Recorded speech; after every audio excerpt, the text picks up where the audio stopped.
Mga kapatid, kapag usapang matamis, automatic, may asukal dyan. Pero paano nga ba sinimulang gamitin ang asukal?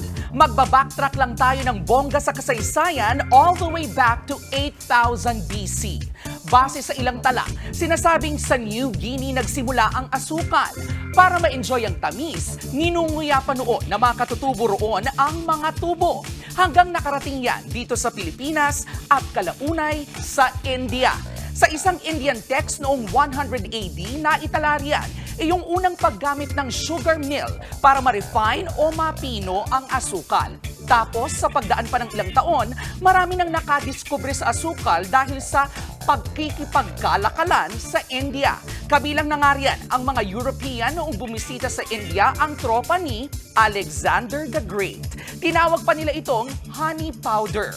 Bagamat naganap na sa buong mundo, ang India pa rin ang itinuturing na pinakamalaking producer ng asukal sa buong mundo. Sa tala nga po ng World Population Review, umabot sa mahigit 34,300,000 metric tons ang naproduce na asukal ng India noong lang 2019. Sumunod lang dyan ang Brazil at Thailand. Parte nga ng buhay ng kahit na anong bansa sa mundo ang asukal.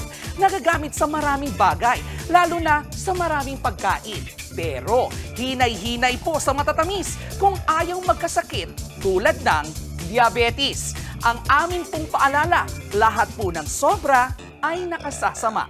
And always remember, ang K-alaman ay K-yamanan. K? Okay! Mga kapatid, Cheryl Cosip po, huwag maging huli at maging una sa lahat para sa tuloy-tuloy na balitaan at karagdagang impormasyon sa mga napapanahong isyu ng lipunan. Tumutok lamang at mag-subscribe sa social media pages ng News 5.